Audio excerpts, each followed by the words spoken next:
Welcome to the Coffee with Karen podcast, a weekly chat show discussing everything from holistic health to current affairs from a mental, physical and spiritual perspective. Get your weekly cup of positivity with a sprinkling of woo-woo.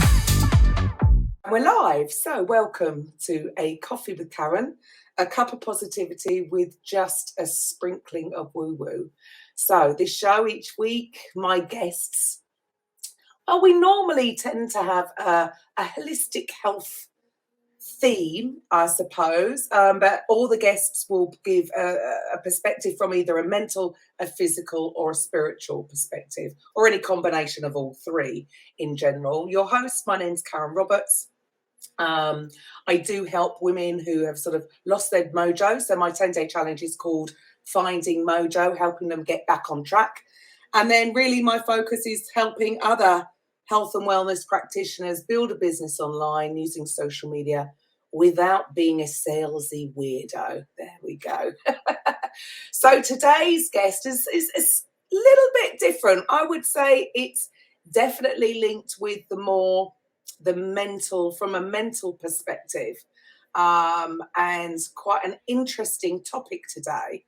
So I'm actually going to allow her to introduce herself. So Alison, if you could share with the listeners a little bit about who you are and what you do, and then we can take it from there. Well, thank you very much for having me, and hello everybody. Really nice to be here. My name's Allison Parkinson, and I'm a writer. So I write for companies and charities, and any organisation that wants help with words. But the thing that I've really got into over the past couple of years is I've become a children's author and illustrator, and that was really quite accidental. And it's quite interesting how sometimes life can go at a bit of a right angle and take you on a path that you had no intention of going down or didn't think you ever would be able to. But that's what I do now. I write and illustrate children's books, and a lot of the books are based on my daughters who are mixed race. So the aim of it really is to ensure that more children can see themselves at the centre of stories. Wow, there you go. So that's what sort of interested me, because I thought, those little illustrations, they look a little bit like me. Because growing up, I would agree. Yeah, there was, all the Disney princesses all looked the same. They certainly didn't have hair like I had. Well, not like now, but my natural hair. And although I don't personally remember really sort of thinking that way. I think maybe more so now. Do you think? Where do you think this is sort of all? How did this all start? Was it something that your children ever said to you? Yeah, well, it was a bit of a light bulb moment. It was it was the evening before World Book Day, and my daughter's primary school, like most schools, they encourage the children to come to school that day dressed as their favourite character, their favourite book character. And the girls always used to love to do that. And when they were little, they'd go as things like, Mr. Wolf and Lola from Charlie and Lola and bits and pieces like that. And one particular year, my youngest daughter, we'd left it right until the last minute. I think it was about 8 o'clock that night, and we were scrambling around trying to look for an outfit. And every character that she suggested, we didn't have the outfit that would make her look like the character. And one thing that she really wanted to do was have the hair of the character. So she kept suggesting somebody, and I'd say, "Well, we haven't got a blonde wig. It's nearly 9 o'clock. What are we going to do?" And then she got quite cross, and she said, "I can't think of any character that looks like me." And then the penny dropped. I thought, "You're right. I can't think of one either."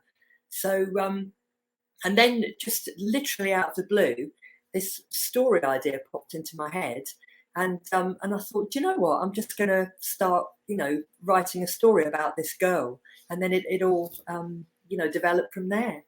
Okay, and now that I can totally see now. I suppose I don't really remember doing that as a child. I suppose maybe we were I was in that, older generation. Maybe that's more of a new thing for the kids in the last sort of 20, 30 years, maybe, that the dress up thing. So I can see how that would come about. And it's interesting that it does seem to be always the hair. Yeah. Relating to the hair, not so much maybe even the colour of the skin, but I think that's one thing that I really noticed growing up. I was brought up in a very, very white middle class area, and that's what stood out. It was, my hair doesn't go flat, it doesn't go smooth. It just sort of sticks out, even if I went in the swimming pool, and I can remember them laughing at me as I dived into the pool and come up, my hair's like the same size as it was.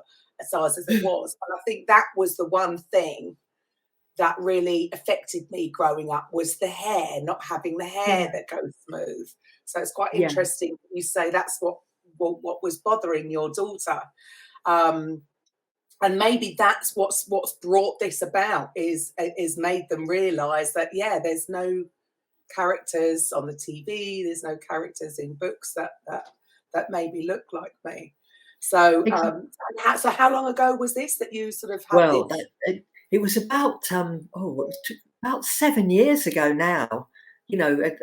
Probably about 7 years ago that she, the youngest one brought this up. So it's taken all of this time really to to get the book together, because I remember writing the first story quite quickly afterwards, and it was almost like it opened the floodgates. As soon as I got this girl's name in my head, the story just came together, and I couldn't write it down quick enough. So, but there's been a massive change in that time, because there are so many books now that do, that they're far more diverse in lots of ways as well. But then still, I feel that I personally haven't found many chapter books where the central character is mixed race. It's definitely improving. There's some amazing picture books now and chapter books, but still, I feel like mixed race. There's not that many still, and there's room for so many more as well. And that's the beauty of it now. I think now's the time where people can share their stories, and you don't have to do it through the traditional publishing route. You can now, because self-publishing is very easy, everyone's got the opportunity to share their stories, which can only be good for everybody really, because we've all got good stories, but sometimes we don't, we're our own worst enemies, because we tell ourselves that no one's going to be interested in this, so I just won't bother, I'll just keep it to myself. Yeah, very true. I mean, it's something that I would have thought that only certain people are going to go towards. I'm personally, I can remember not liking doing that at school, making stories. I didn't feel like I had that creative. I could come up with the idea, I could look at, maybe take it from somebody else, but to come up with some new idea, I didn't feel like I had that. I mean, that's a real skill set. But I suppose if you're writing anyway, that's your profession in a way. All you needed was the idea, and then you could run with it, right? Well, the funny thing is, I was the same as you. When I was a child, I didn't really, I used to like people telling me stories, but if I had a choice of reading a book or drawing a picture, I'd always draw. I'd always be like drawing tigers and bits and pieces like that. And funny enough, like I started my career as a reporter, so I was always trained to write, like short, sharp sentences. So when I'd be in the newsroom and, some of my colleagues would say, I'm going to write a book, I used to think, well, good luck. That's never going to be me, because once I've written about 5 paragraphs, that's me done. I can't think of anything else to say. So it's really strange, because I never thought I'd be able to write, longer than about a page worth of writing. And it just came. So, sometimes these things just happen for no real reason, no reason that you can think of. And it almost like can open up a channel where you can start doing things that you previously thought that you'd not be able to, you'd not have the imagination to. Right. And I suppose maybe that's it. it's the like most things in life. It's when it's it's obviously it's a big thing, isn't it, to complete a whole book. So I suppose maybe the idea of doing the whole thing can be very overwhelming, Yeah. but like with anything, break it down into bite-sized pieces, then you Yes. maybe you're more likely to do that. So for you, where do your actual story ideas come from? How do you get those? Well, with the character that I made up, the character that was based on both of my daughters, the character's called Lorella Swift, and the story behind that, she goes on holiday with her mum and dad to the Isle of Wight, and they go into a charity shop, and in this charity shop she finds things that almost act as keys that enable her to travel through time and dimensions, but they only have this power in the shop, and it's almost like the shop acts like an amplifier, and it amplifies the vibrations, and allows her to travel, but only through the shop. And once the items are out of the shop, they're just normal items again. And the good thing is, like, all of the items that are in the stories have come from charity shops. So often I've got no idea how the story is going to go, but I might find something in a charity shop. Like, for example, the first story was a rug, which I got from a shop in Penge. and I thought, I know, I'll do a little bit of research about, who produced the first rug. And it turned out that one of the first ones were produced in Persia, ancient Persia. And I knew nothing about Persia. Or modern day Iran now, but I knew nothing about the country at all, and then did this research, and it opened up this fantastic story about an ancient civilization called the Achaemenid Empire, and a king called Cyrus the Great, and there was a female warrior called Panthea who was a really powerful woman, and then all of these stories just Wow. it like put her in that place. And then in another story, I found a shell that from a charity shop in Catford, and this shell is a power. It's called Power, P-A-U-A, and it comes from New Zealand. And again, I thought, oh, I know, let's go online and find out a little bit about power. And then all of this information came out. So again, it took her on another adventure. So it's more, it's almost an adventure for me as well, because I have no idea where the story is going to take me until a certain item will appeal to me, and I think, all right, okay, let's find out what is this and where does it come from. So it's great. Fantastic. So what were your daughter's first reactions when you came out with your first book? Oh, well, that was lovely, actually, because they were so young at the time, and when I first read it to them, it was literally only I'd printed it out on A4, so it wasn't published or anything like that. I'd literally, typed it up on a laptop and then printed it off. And I read it to them when we were on holiday in the Isle of Wight as well. So we're in the chalet, and I said, right, I'm going to read a story to you.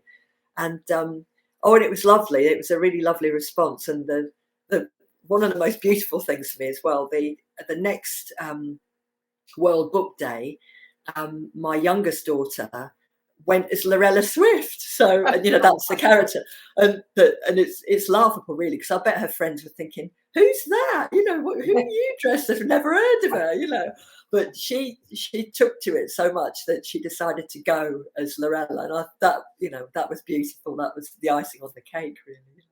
Yeah, that must have been wonderful for you. And how old were they? What was the sort of time difference from you having the idea to actually reading it to them in the chalet? Well, the first book, I would say probably about 6 months to about 6 months, I think, 6 months to a year, probably about 6 months. And then, initially the idea was, well, it's just for them, it's just a story for them, and maybe we'll just leave it on this one where she goes to Persia. And then another story, I thought, well, hold on a minute, she might go, where else might she go? So I was writing other stories, for them, but then I'd mentioned it to friends, and they said, well, why don't you try and get it published? But then self-doubt comes in, doesn't it? It's like, oh no, people are going to laugh at you and they're going to say, you know, who do you think you are, that this isn't good enough? And so I had to fight that. And then, so it was a bit of a, you know, angel and devil on my shoulder, almost saying, yeah, do it. And then the other one saying, no, you're going to make a fool of yourself. And you should be focusing on, you know, your paid work, stop daydreaming and get on with normal life. But I just thought, do you know what? There's something making me do it, urging me to do it, and I'm just going to go with it. And what's the worst that can happen? So I just decided to keep on going with it, really. There you go. And well, you've just said it there, isn't it? Isn't it interesting that when, you know, you're good enough to work as a journalist for you know, for companies, and but when it comes to doing it for yourself, why do you think this self-doubt? Because I hear it all the time, and trust me, you know, I still battle with it with myself on certain things. It's like I'm brilliant at doing stuff for other people, and then when it comes to doing it for you, you start having these self-doubts of, yes, is it, you know, am I, you know, is it going to be worthy? Is it going to be good enough? Where do you think all this comes from? Because I find it quite fascinating that we feel that we can be good enough for others and not good enough for ourselves. I know it's a tricky one. I think maybe if it's, you know, something that's very personal, and, you know, it's almost like you're exposing yourself, while you can maybe hide. If you're, you know, if you're writing a story about somebody else, you've got that distance. While if you're writing something that's purely you, you know, if you're basically saying to the world, this is me, you know, this is my work.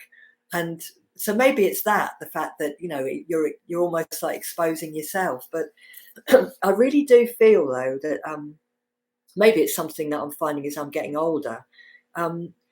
If you get these, like, I think sometimes people describe it as the whisper. You know, if you get this whisper that keeps on saying to you, do it, go on, you know, just try. What's the worst that can happen? I think you should really go with it, because there's something driving you to do, you know, to do something. And it could be you know, something that you've got to learn in your life or whatever. But it's again, it's another one of those that I remember reading a book years ago called Feel the Fear and Do It Anyway.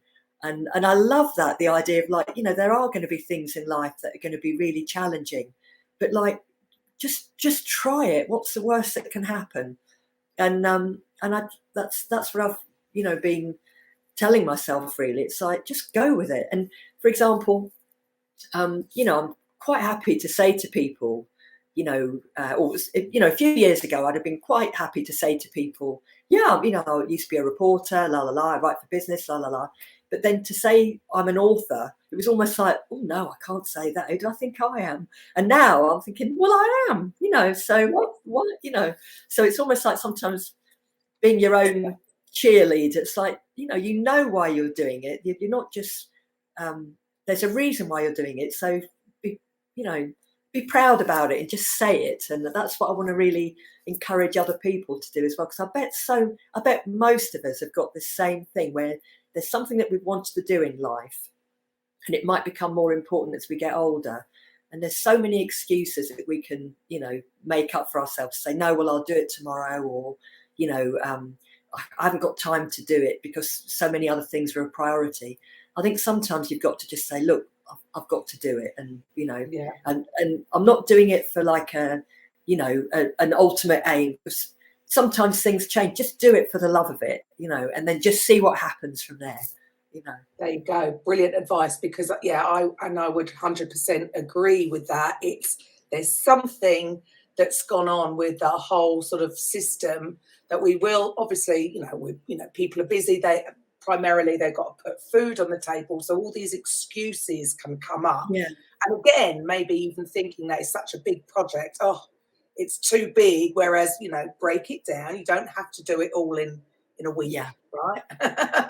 Exactly. It takes as long as it's going to take. But when you are on purpose, and I think we're seeing this so much more now with regards to, I think, what's happened over the last couple of years, where people have had to stop. It's forced them to stop. and then they have sort of looked inward and maybe realised, are they following their purpose, or have they sort of got caught in a job where, you know, it's a difficult position because you can't leave because you've got bills to pay and the mortgage to pay, but they're not necessarily following their true purpose. And you're right, I do think that when you are in alignment with what you truly desire, what you truly want to do, it will just flow. Yes, definitely. Right? It will just flow, because it is, you are in there's if there's no resistance, you are in alignment, and it's just going to come through. But there is something going on with the psyche, this fear of failure, fear of being, like you said, I think you said earlier, about almost being ridiculed. You didn't want people to sort of look at it, or judgment, fear of judgment, all these stories. Again, as you know, you're right, these are just stories that we tell ourselves. Exactly. Because people aren't going to be, they're never going to have that reaction. But it's something that we've created in our own mind that other people might ridicule us. And I do think, again, as we get older, we care less about that. It doesn't affect, it seems to be the youngsters, you know, if I could sort of explain to my daughters, which I do quite often, to really not worry about what other people think of you. Exactly. Number one, it's none of your business, and number two, they're probably on. Exactly. Yeah, I know. I always think, I wish I could, you know, go back to like either my younger self, or, as you were saying, you know, tell your daughters or, you know, your younger relatives, you know, that when that little voice of doubt comes in and starts saying, well, you can't go out, you know, you can't wear this, or you can't say this, you want to, like, you know, say to them, tell that, you know, go and tell that voice to go and do one, you know, just, exactly. Because, you know, you're not valid. We are told that we have 60 to 70 thoughts a day. And 90% of those thoughts are the same thoughts that we had yesterday and the day before. So we're in this, we get caught up in this perpetual, this just where we think, if we think our thoughts create our reality, because we've been having the same thoughts. So that little voice is only coming from what it's known. And because writing a book is outside of because you haven't done it before, it isn't a true voice. It's just what's gone on in the past. And when we understand that's what's actually keeping us in this same situation in life, is because we're thinking the same thoughts. That when we come out, or try and step out of that and consciously maybe try to think some new thoughts, that's how our lives will actually change. So yes, advice to any of the listeners, especially the youngsters, is not to listen. That voice isn't real. It's just trying to keep you safe in what it knows. So we don't listen to that voice. But yes, I do think it does affect the youngsters. But I still think, I still have to, fight with it. I'm not saying that I don't have this, because I do. But amazing things can happen when you do switch off that voice. So, I mean, how did you feel? So can it take us to the day that you received the book in your hand? Once it was fully published, and you did all the illustrations as well. So you're an artist as well.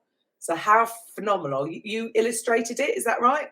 Yeah, well, again, that was accidental, because I'd done art up to A level, 100 years ago, and again, I didn't get the grade I expected, so was disappointed with that. And again, so you get a bit of a knock, so you then start saying to yourself, well, I can't be that good really at art. So and then work came along, and it gets busy, and you don't really get you stop getting time to do things, don't you? And anyway, to cut a long story short, I'd come up with another story about a tiger, because I've always loved tigers. And after this Lorella story came in, this tiger story came into my head really quickly as well. And I thought, well, I don't know where this has come from, but I think I wrote that in a day. It was just a rhyming picture book. And anyway, my husband heard it and he said, you should definitely get that one, get that one published, and you'll probably be able to do that quicker because it's already there, it's already written, and why don't you try and try this one first. So I went to see a friend who's a designer, and I'd done some quick drawings to give her an idea of the type of illustrations I wanted, but I was going to her to ask if she could help me with the book, and also if she knew of any illustrators that could help me. And she saw the drawings and she said, well, use those. And I was like, no, I can't do that. It'd be ridiculous. They're only, they're only felt tip. And she'd do it. There's nothing wrong with them. She'd use yours. It's how you want, it's how you visualize the story. So do it. So that's how that happened. But again, there was a bit of self-doubt there where it's, oh no, look at it, It's not good enough. It's not exactly. good enough. So Wow. Funny enough, the Tiger book, which is called Tiger Tale, that was the first one that came through. And when it came through, there was mixed feelings about it, weirdly, because I was really excited, but then it was like, oh no, what have I done? It's like, it's physical now, I can't. It's not an real. idea anymore. Yeah. And so that was a bit of a learning curve, because at first it was like, oh, I don't even know if I want to show people. It's like, what are you on? And then, I had a good talk with myself and said, don't be ridiculous. It's fine, and see what other people think. And, people did like it. And then going back to the Lorella book, so the first one of the Lorella series was published in 2019. I'm losing track of time now. Was it 2019 or 2020? Bear with me a sec. I have to remember when it was published. So it is quite new. Recent. Yeah. Actually, it was last year. I'm losing the plot. The Lorella one was published last year, so 2021. So yeah, that felt really special when that came through, because this is a story that had started the whole ball rolling, and to see that in print, looking like a proper paperback book, was it was really exciting, and I couldn't wait to get it out there, and I had to wait because of lockdown and all, bits and pieces like that. Yes. So it was really exciting when it came through. And I bet for you, Jill, because I know you told me before that the character is sort of an in-between of both daughters. So they both look like her in a way. So it must have been incredibly exciting for them to see. And how proud did they feel of their mum is now a published author, and the story is really, they are the character. I mean, what an inspiration for two little girls. And how old are they now? So how old are they now? Yeah, they're 20 and 16 now. So they are. They're very proud, and it's just part of it feels as well about it feels like we're preserving something, because again, maybe when you think about things, excuse me, as as you're getting older and as family members get older and things like that, and for example, just to give you a quick example, my mum passed away many years ago, but she's mentioned in the second book, and there's a, well, if we've got time, I can tell you the story behind it, because there's I'll just tell you really quickly. I mentioned that power shell. Well, it was Mother's Day, and I really wanted to get something that reminded me of my mum. And, to a point where I'd said to my husband, I need to pop out. I just need to go and find something. It was like this real urge to get something. And my mum had hazel eyes. So I was looking for a hazel bush to put in the garden. And, of course, couldn't find one. And I found myself, outside a charity shop yet again, went in and found this shell, which, was beautiful and green and blue. It's like treasure. And it said power, from New Zealand. And I just had this real urge to get this shell, because there was something about it, and Mum. So anyway, I took it home and decided to have a look online and find out a bit more about power shells. And then it said that power, very sacred to the Maori, and they use them in lots of carvings and in their buildings, and it's a sacred shell, and they're always used as eyes because they believe that power are the eyes of your ancestors looking down on you from the sky. And I just thought, oh my God, that, it really felt like that was Mum saying, I'm still around. I'm just, keeping an eye on you. Yeah. So the power shell was then incorporated in the second story about Lorella. And it's the story dedicated to my mum.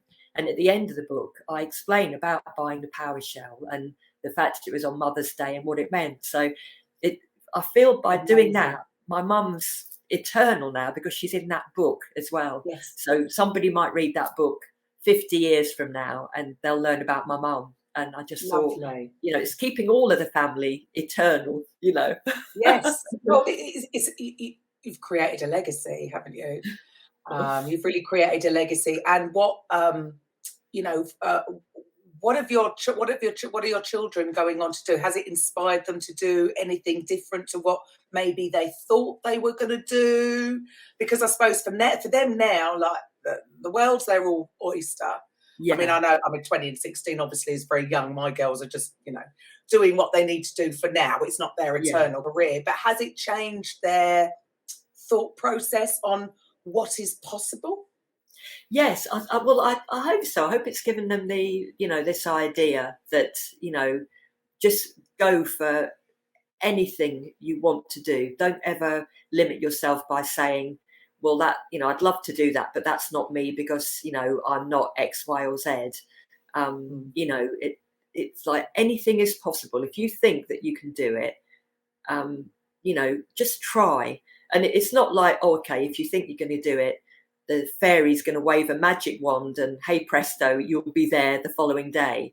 It's like, it will take time, but I really do believe if you've got that desire and the determination, then just go for it. And, because as we were saying before, half of it, I think, is your own self-belief. And if you really believe that you can do something, then, that shows, and it almost like radiates from you. And I think it can then open up, it can open up opportunities when before, if you're telling yourself, I can't do it, you almost got blinkers on and you can't see things that are almost like in neon lights pointing, so I hope, but sorry. Yeah, no, I think it's almost knocked out of us in school, isn't it? Certain things is sort of, oh, that's daydreaming. No, you've got to be realistic. Be accountant, and be the careers advice. Yeah, my careers advice at school was to be an accountant. Can you imagine? I mean, just like. For real? No, not anything against accountants, by the way. That, but you go with what you're passionate about. Certainly wasn't my passion. Certainly wasn't going to be the thing that I should have been going for. But it's almost like, again, I suppose the fear of, from some parents' point of view, they don't do it, maliciously or anything, but the fear of, I want my children to do well, and if they go down that route, I can't see it working, so let's keep it safe. Exactly. Go for what is, well, there is, we've learnt in the last 2 years, have we not, that there is nothing that is safe. Exactly. Things could happen tomorrow, and a business could be shut down, or in the future, AI could take over that role, So I suppose it doesn't come from a bad place. It comes from a caring, how are you going to survive if you go down this route? But I do hopefully feel, especially with a story like yours, and, again, going back to what's happened in the last 2 years, I do think that maybe people have finally realised that, well, the end of the day, we're working the majority of our lives, right? Yeah. Why not do something that you love, that you are more in alignment with, rather than doing a job that you really dislike and you're only doing it because of survival? We don't want to just survive; we want to thrive. Yeah, right. Definitely. So what anything that your children want to do in the future? Well, my youngest wants to follow a career in dance in some way, which is, and again, that's all come from her, because that started off with there was a TV program on a few years ago, and she loved it, and used to watch it, and then you'd come in the front room and you'd see her spinning round on one foot. And it's like, how did you learn to do that? I just saw it on telly. And then we thought, she really wants to do this, so we looked into getting looking to find out if there are any dance classes locally. So we didn't push her. I know people do things for whatever reason. I'm not saying, oh no, this is wrong. I don't mean that at all. But I know lots of people will encourage their kids to do certain classes, so they get that taste. And we always encourage them to do different things, but dance hadn't been one of them. There wasn't any reason for it. But I thought, I only want them to do things that they want to do, rather than me thinking they might want to do it, if you know what I mean. So so when we saw that she really had a passion for dance, we said, oh, come on, let's find out if there are any local classes. And that, that was that. And my eldest daughter, she did an apprenticeship, and she's now, she's got herself an amazing job doing something that, she really loves. And again, it wasn't, it's all come from her. And Brilliant. so we didn't say, no, you've got to go to university, or you've got to do X, Y, and Z. It's like, no, this is your life. Yes. You choose what you want to do, and the main thing is be happy. And and it doesn't matter if we've always just thinking about myself, you'd said that you were given advice by your careers teacher to be an accountant. That was my first job, and I just about scraped O-level maths. Second attempt, I just scraped it. So when I'd seen an interview for an accountancy, and at the time that would have been a dream job, and it was it paid very well. It was very secure, and I got this interview, and I thought, well, this is a bit strange. Went for the interview, and I said, I'm not. Maths isn't my thing. And they said, oh, it doesn't matter, it's about being a people person. And I thought, oh, that's all right, I'm good at can't stop talking, so that'll do. And, so anyway, started the job, and then thought, this is a nightmare. And everybody was people weren't unfriendly or anything like that, but I just didn't get it. And it didn't matter how hard I was trying. I was thinking, this may as well be, you may as well be talking to me in Martian, because it's not sinking in. And I left that job, which was a real, I'd only been there for about 2-3 weeks, and I thought, I've got to get out of here. I can't, this isn't me. And I know my mum and dad were really worried at the time. It's like, what are you doing? You're throwing away a career, and you've got in there, and now you're not even giving it a chance. And weirdly, so I left, had no job to go to, and saw an advert in my local paper for a trainee reporter. So it was, if I hadn't have gone for that accountancy job and left it, I wouldn't have ever looked at that. So it's just weird how it's almost you've got to do things and fail at things to find your true path, And I think that you've just hit the nail on the head. There's an array of things, and if you don't go for any of them, how will you ever know? You may have totally loved that job, because people do, so I'm not putting down accounts, I'm just saying it wasn't for me. But if you hadn't tried it, you wouldn't have known, right? Exactly. So, and if you hadn't have then lost a job and been looking at that time, that wouldn't have come up. It's funny, isn't it? It's how we can look back after the events and go, that's why that happened. Whereas at the time, it might have seemed like the worst thing. I mean, so my background, fitness, because I wanted to be a dancer. So go girl. Yes, if that's your passion. I think I would just wanted to be one of the backing dancers for Janet Jackson, to be honest. But that was what I wanted to do. I didn't get into dancing school. I failed my physical, actually. They said I was too big.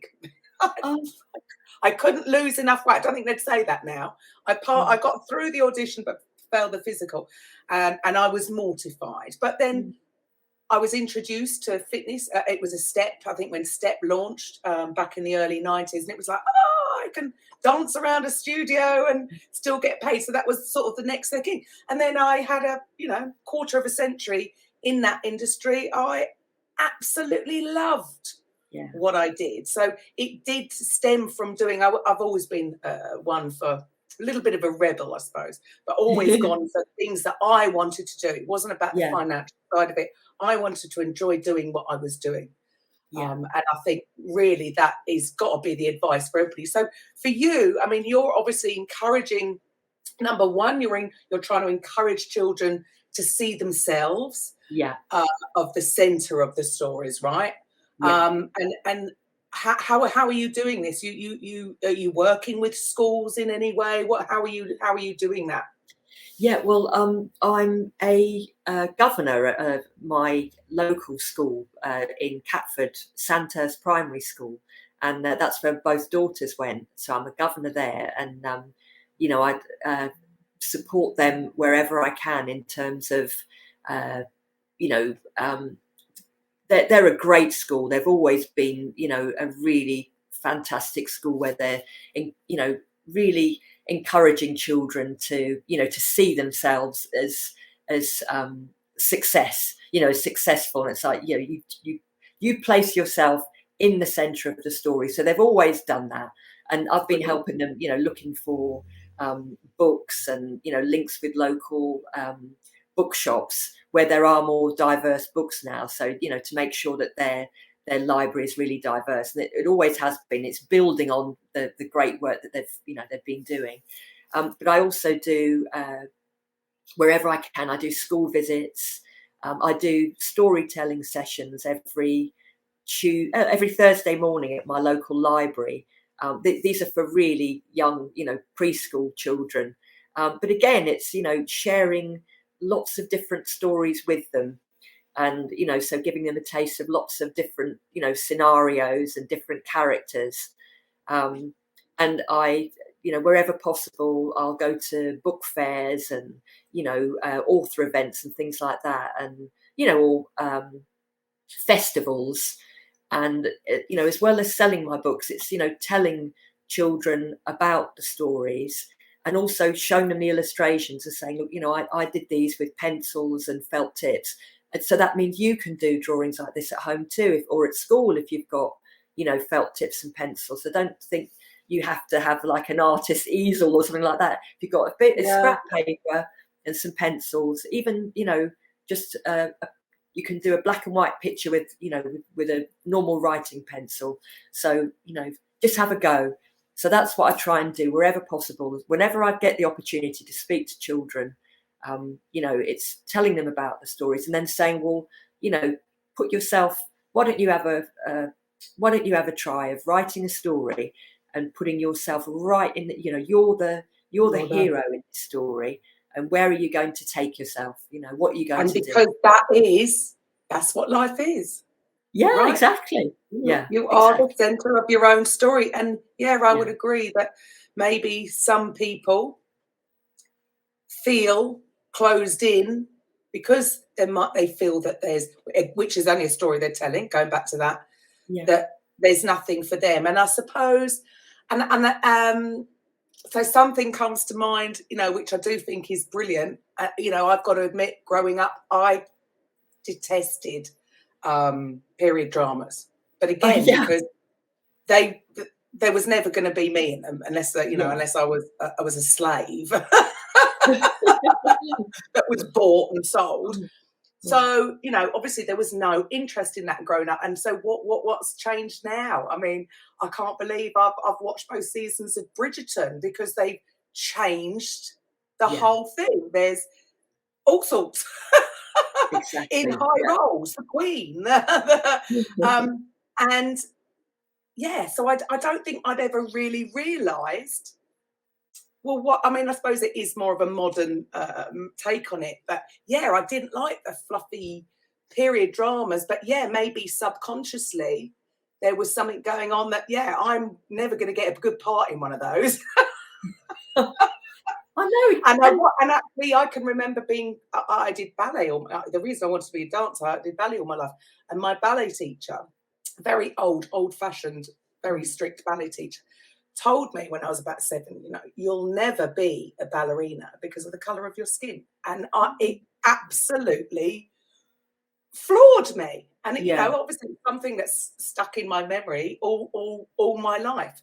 So where I've said that I don't think things like that have affected me, they obviously have. On a subconscious level. So it's so brilliant that it's nice to see now in the films that they're changing this, because it doesn't matter if it's not true to history. It's a story. It doesn't matter what colour the skin of the person in the story is. Yeah.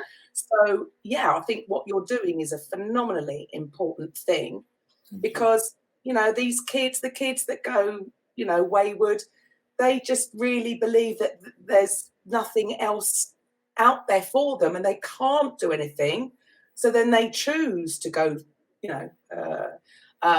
down the not so good path, or getting into crime, because they feel that they're never going to have the opportunities that other people have. And what a shame. So, and the thing is to get them when they're young. So what you're doing, do you even realise the kind of impacts that you could potentially have on these kids, on their lives, sort of moving forward?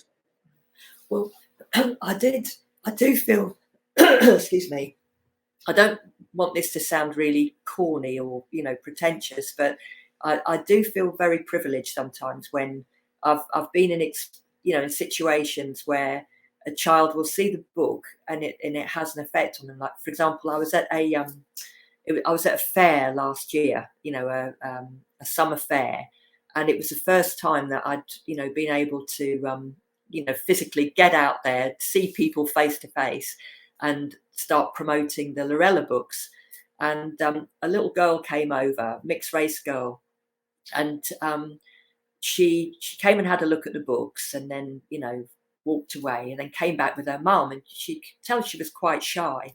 And her mum said, my daughter wants me to ask you, can you tell us a little bit about the book? And so I said, this is her. So I showed the picture of the girl that I'd drawn, and I said, right, this is Lorella, and she's 10, and she's from South London. She goes to primary school in South London. And each time I was saying, the more I was describing this girl, this little girl's face was lighting up, because you could see she thought, well, that's me, Yes. And she and I said, I said, how old are you? And she went, I'm 10 too. And of course, Lorella's 10.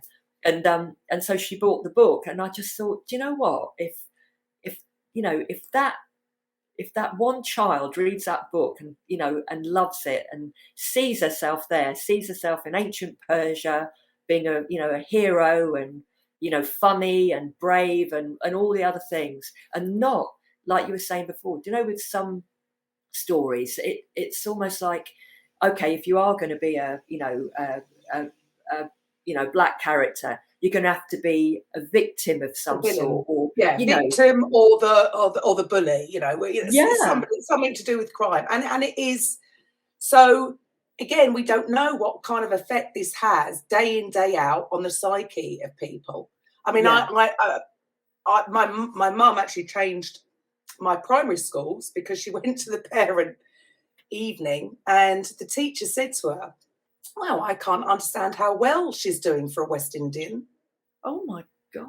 And my mum was just like, wow. Excuse me? So she changed. I actually moved primary schools because of that. And again, that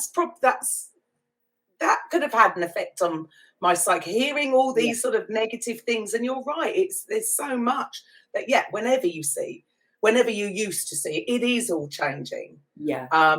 And for some people, even myself, I didn't think, but now we're having this conversation, all these things are coming up, and I'm thinking, actually, I remember this. So it probably did have an impact on me subconsciously, because none of us do any of these things. We don't stop ourselves doing what we want because we consciously want. It's all on a it's all unconscious, isn't it?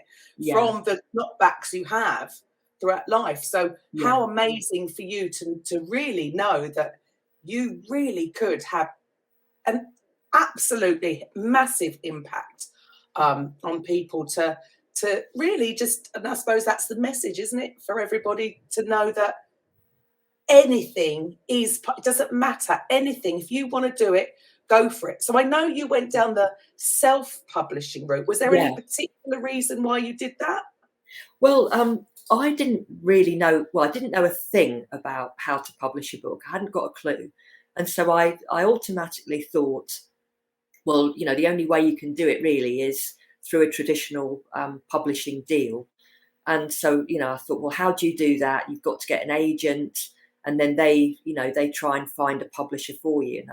And so I sent the story to a couple of agents, and, you know, again, being the eternal optimist, I pinged the email off, and I thought, about half an hour's time, they're going to come back and say, this is the best story we've ever heard, and we've ever, you know, heard in our lives, and we want to you know, sign you up. And it was just like tumbleweed, not a thing. So I thought, oh, that's strange. I tried a few others, agents, didn't really get any response at all. And then there were a few opportunities where you could go direct to the publisher.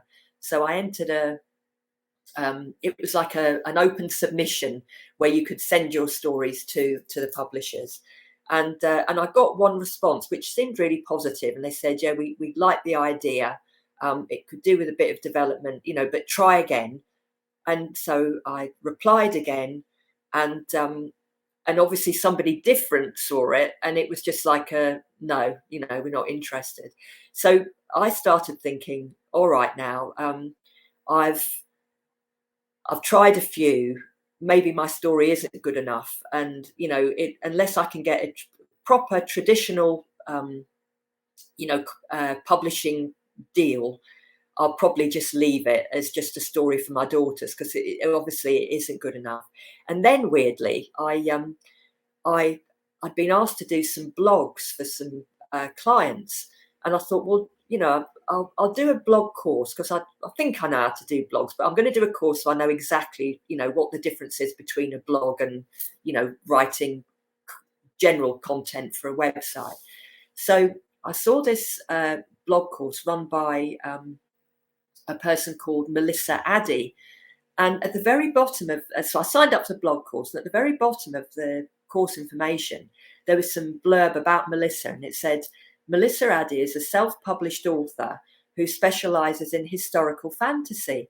And she's also, you know, she writes for adults and children. I'm thinking, oh, wow, that's a coincidence, because that's what, you know, my stories are historical fantasy to an extent.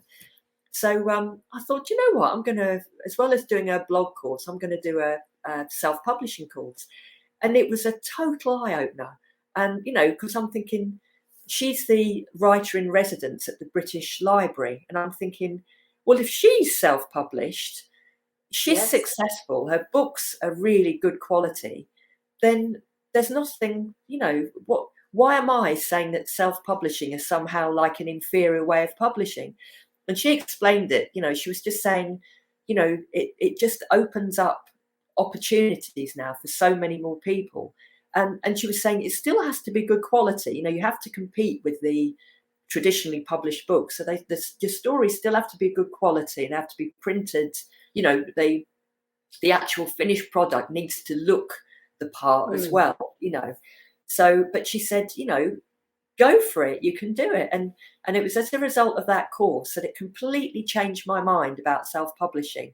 And that's why I want to, you know, encourage other people to do the same. So don't put yourself off by telling yourself that self-publishing is somehow the poor relation and only stories that, you know, don't make it are self-published, because that's not the case at all. Now, a lot of authors are self-publishing because they retain total control over their books and, you know, when it's published and how long it stays in print and things like that. Right. So, so anybody out there who's thinking about it, maybe come and get in touch with Alison. So to the listeners, I mean, depending on where you're, if you're watching on YouTube, you'll have all of Alison's links down below. But if you're just listening on the radio to this, Alison, how would people find you?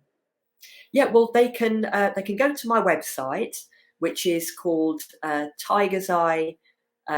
Tiger's Eye. I'm losing the plot. tigerseyebooks.co.uk. And they can also try AlisonParkinson.co.uk. So there's two websites, and there's two L's in Alison, just to be awkward, otherwise it'll ping back. Yeah, so it's tigerseyebooks.co.uk and AlisonParkinson.co.uk. And you can go on there, and there's a contact section, so you can, ping me a message and I'll get back to you. You can also get in touch with me. You can follow me on Instagram, and you can find me there, Alison Parkinson Writes, and you can also find me on Facebook as well. So that's probably the best way. So through my website, follow me on Instagram and also on Facebook. Fantastic. Thank you so much for today, Alison. That's been absolutely fascinating. And I have to say, I couldn't imagine that there's a book in me. I've never been much of a writer. But to anybody out there who, has always, maybe toyed with that idea, and maybe they don't think they're good enough, try You're Good Enough. Get in the flow or get in touch with Alison. So yes, thank you for your time, Alison. I wish you all the best with your books. Thank you. To the listeners, I will be back next week. And if there is anybody out there that is looking to build their business working from home using social media, then please get in touch. I've just launched my 12-week mentorship program. If you go to just KarenRobertsCoaching.com/6, the number 6 figures, then that will take you to where you can download my ebook. Okay, so I've written an ebook, not quite the same as writing stories.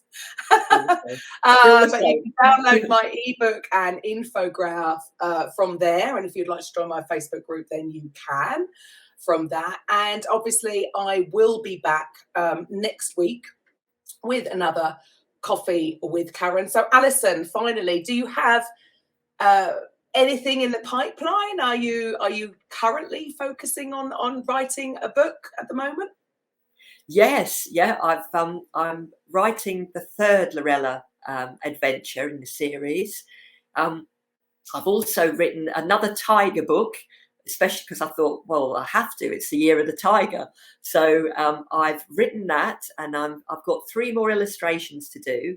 So I'm hoping to publish both of those books this year. And I've also got another chapter book idea, which is going to be centered around sea glass. So, because I've got an obsession with the sea as well as tigers and history. So that's, plenty more story ideas. I just need to crack on and, get them finished or do the illustrations. But I think I'm going to be busy for a few years. Right, brilliant. And how long does it tend to take you to complete a book? Do you have it, or do you just go with the flow and just sort of, do a little bit each week? Yeah. Well, the picture books, they don't take long at all, because I don't know why, but for some reason I always write them like a rhyme, so it's almost like a little poem, and I can do those in a day, and then it takes a while to do the illustrations, so probably, it's getting the time to sit down and and draw. So it could take maybe, I'd say probably about 3 or 4 months to do the illustrations, purely because of fitting in time to do them. And then the chapter books, they take a bit longer because, I do the research around the item as well. So, I do research around the history of the item that is her key that takes her back in time. So that's, the last book, or the third book that I'm on now, is probably, it's probably about a year, thinking about it. It's going to take me about a year to, to get it all together and to check things and, and then do the drawings as well. So, right. So but then you're working full time. You've got a family. You still got life going on. So it just goes to show that anybody can do this. It doesn't matter what you're currently doing. You know, if you can just find even an hour a day, 2 hours a day, you know, the job is going to get done. It might actually be easier, break it up a bit. And once you're in the flow, you're in the flow. So, exactly. So look forward. Yeah, just keep doing it. Just do it. As Nike says, just do it. So, yes, once again, thank you for your time, Alison. And to the listeners, I will see you next week. Bye for now. Welcome to the Coffee with Karen podcast, a weekly chat show discussing everything from holistic health to current affairs from a mental, physical, and spiritual perspective. Get your weekly cup of positivity with a sprinkling of woo-woo.